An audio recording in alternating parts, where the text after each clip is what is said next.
महुआ माझी।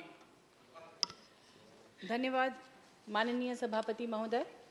मैं अपनी पार्टी झारखंड मुक्ति मोर्चा की ओर से माननीय राष्ट्रपति के अभिभाषण पर धन्यवाद प्रस्ताव पेश कर रही हूं।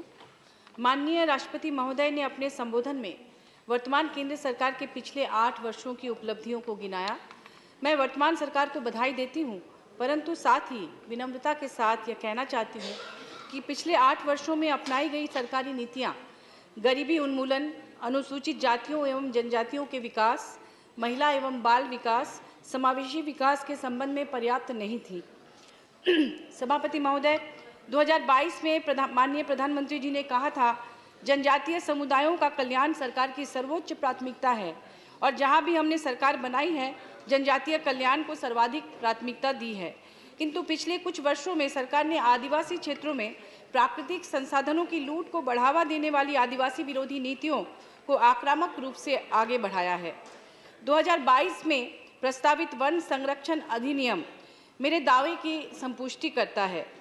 पुराने नियमों में जहां आदिवासी क्षेत्रों में शुरू होने वाली परियोजनाओं में ग्राम सभा की सहमति आवश्यक थी, उसे सरकार ने निरस्त कर दिया है। इससे प्रकृति निर्भर आदिवासी संस्कृति एवं जंगलों का विनाश अवश्यंभावी हो गया है। आदिवासी संस्कृति जल, जंगल और जमीन की संस्कृति रही है।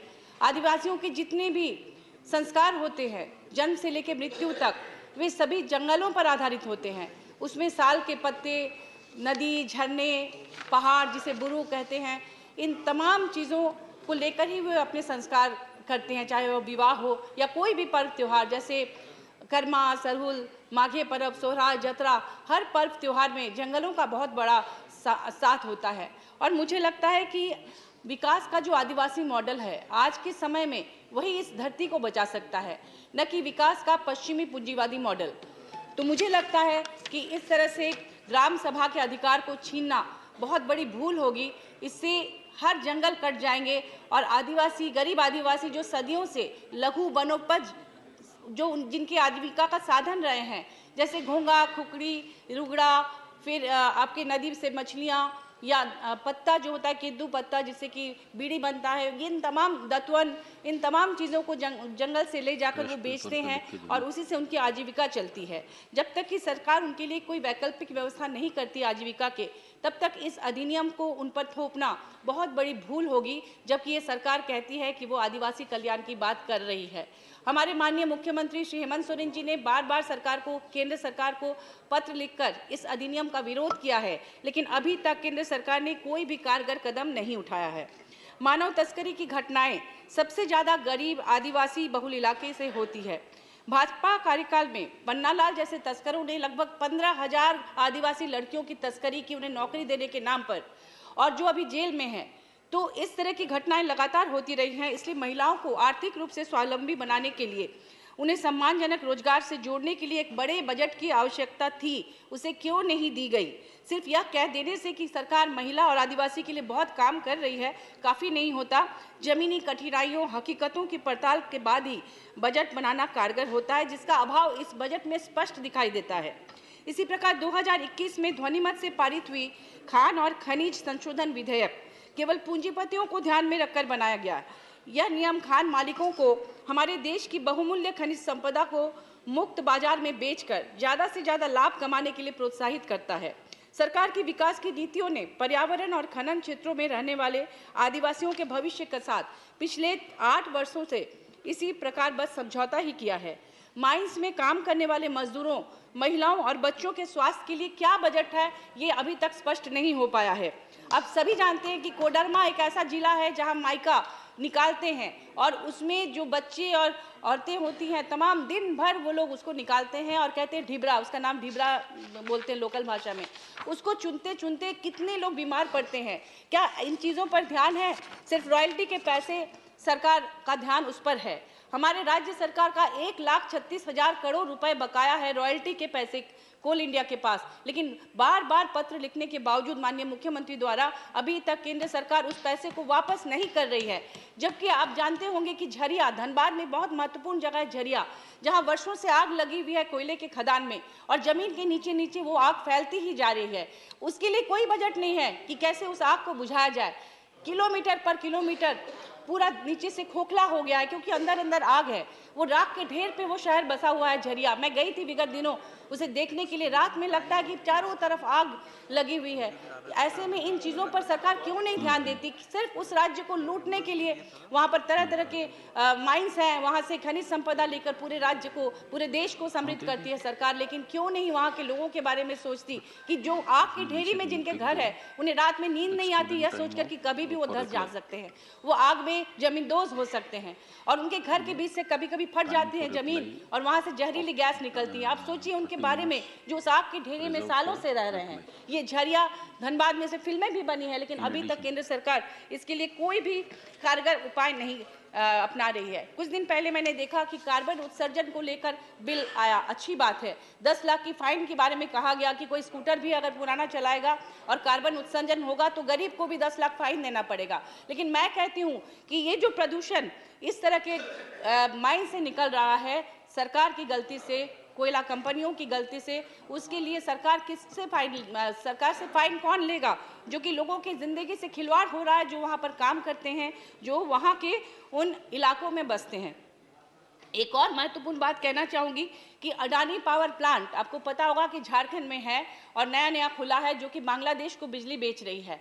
और वो अडानी पावर प्लांट से जो प्रदूषण होता है वो वहाँ के लोकल आदिवासी, वहाँ के लोग उसे झेलते हैं। उनके लिए कुछ भी नहीं कर रही है सरकार। और ऊपर से जो कॉन्ट्रैक्ट साइन हुआ था कि राज्य को 25% उसमें से बिजली देनी है। आप सभी जानते हैं कि झारखंड में किस तरह की बिजली की किल्लत हो गई थी और जिसके लिए बार बार उसे बदनाम किया जा रहा है कि वो बिजली क्यों नहीं दे रही है। तो वो 1,36,000 करोड़ अगर केंद्र सरकार दे देती राज्य सरकार को, तो उससे छोटी सी राशि लेकर वो डीवीसी को देती तो निश्चित रूप से ये बिजली की किल्लत दूर होती। क्या वहाँ पर गैर भाजपा सरकार है? इसी वजह से ऐसा किया जा रहा है कि ताकि जनता की नज़रों में सरकार बदनाम हो। और आडवाणी 25% क्यों नहीं बिजली दे रही है हमारे देश को? सॉरी, अडानी इस देश को हमारे राज्य को 25% बिजली क्यों नहीं दे रही है? अगर वो दे तो बिजली की किल्लत दूर होगी। और वो दादागिरी दिखा रही है कि हम नहीं देंगे, क्या कर लोगे? क्या उनको केंद्र का सपोर्ट है? अगर केंद्र का सपोर्ट है तो क्यों है? क्यों नहीं केंद्र दबाव बनाती कि तुम उस राज्य को बिजली दो जहां पर कॉन्ट्रैक्ट साइन किया है तुमने और जहां से बिजली लेके तुम दूसरे देशों को बेच रहे हो? मुझे लगता है कि इन चीज़ों पर निश्चित रूप से केंद्र सरकार को ध्यान देना चाहिए, वरना इसी तरह से राज्य जो गरीब राज्य है, आदिवासी राज्य, हम सिर्फ बोल दे कि हम आदिवासियों के कल्याण के लिए काम कर रहे हैं, ये काफ़ी नहीं होता। वो काम में भी दिखना चाहिए, निश्चित रूप से दिखना चाहिए। 1932 का खतियान आधारित स्थानीय नीति झारखंड विधानसभा से पारित किया है हमारे माननीय मुख्यमंत्री जी ने, और उसे राज्यपाल ने वापस कर दिया। और केंद्र सरकार उसे पारित क्यों नहीं कर रही है? अगर आप आदिवासी के पैरोकार हैं तो निश्चित रूप से इसे आप तुरंत पारित कीजिए, क्योंकि हर राज्य में, चाहे वो कर्नाटक हो, पश्चिम बंगाल हो, चाहे वो महाराष्ट्र हो, हर बिहार हो, हर जगह स्थानीय लोगों के लिए वहाँ पर रिजर्वेशन पॉलिसी होती है कि 3rd और 4th ग्रेड की नौकरी में उन्हें जगह मिले, क्योंकि बाहरी लोग आकर कई बार उनकी नौकरियां खा जाते हैं और वो पिछड़े रहते हैं। तो हमारे राज्य में इसकी मांग हो रही है और इसीलिए खतियान आधारित स्थानीय नीति की मांग हमारी सरकार कर रही है, जो अभी तक नहीं दी गई है और उसे तत्काल दिया जाए, ये हमारी मांग है। महिला सशक्तिकरण की बात सरकार करती है, लेकिन 2014 के बाद से महिला हिंसा में लगातार बढ़ोतरी दिखती है। निर्भया कांड के लिए, निर्भया फंड कांड के बाद जो 1000 करोड़ की राशि हर साल एक अकाउंट में जमा किया गया, देश जानना चाहती है कि उस राशि का क्या उपयोग हो रहा है और क्यों लगातार महिला हिंसा बढ़ रही है। मुझे लगता है कि महिलाओं पर हिंसा इसलिए नहीं रुक रही क्योंकि दोनों सदनों में महिलाओं की संख्या आज भी बहुत ज़्यादा कम है। जब नया हमारा देश बना था उस दौरान 1952 में लोकसभा में 4.5% और राज्यसभा में 16% महिलाएं थीं। आज 2023 में, इतने सालों बाद, जबकि हम आज़ादी का अमृत महोत्सव मना रहे हैं, मात्र 14.4% है। जब यहाँ पर माननीय सोनिया गांधी जी द्वारा महिला आरक्षण बिल लाया गया था और वो क्यों नहीं पारित हुआ अभी तक, तो हम ये जानना चाहते हैं कि उसे तत्काल पारित किया जाए। और मुझे लगता है माननीय राष्ट्रपति महोदय खुद एक महिला हैं, अगर वो चाहती हैं कि सचमुच में महिलाएं इस देश में सशक्त हों तो अविलंब महिला आरक्षण बिल पारित किया जाए, ताकि महिलाएं अपने हाथों से अपने लिए कानून बना सके, उन कानून का उल्लंघन हो तो उसके लिए वो कारगर कदम उठा सके। और इस तरह से मुझे लगता है महिला हिंसा तभी रुकेगी जब महिलाएं खुद यहाँ पर संसद में अधिक संख्या में होंगी। और एक और बात कहना चाहूंगी कि हाल ही में एक अंतर्राष्ट्रीय शोध में प्रकाशित विश्व समानता रिपोर्ट के अनुसार देश के शीर्ष 10% अमीर लोगों के पास कुल राष्ट्रीय संपत्ति का 77% हिस्सा है। वह लोग जो पहले से ही अमीर थे, पिछले एक दशक में उन अरबपतियों की संपत्ति में लगभग 10 गुना बढ़ोतरी हुई है और उनकी कुल संपत्ति वित्तीय वर्ष 2018-19 के लिए भारत के पूरे केंद्रीय बजट से अधिक है, जो कि 24,422 अरब रुपए थी। महोदय, मैं एक जनजातीय आदिवासी बहुल इलाके का प्रतिनिधित्व करती हूं और दावे के साथ यह कह सकती हूं कि वर्तमान सरकार की नीतियां केवल अमीरों के पक्ष में झुकी हुई हैं। वंचितों और जरूरतमंदों को सरकार ने हाशिए पर रख छोड़ा है।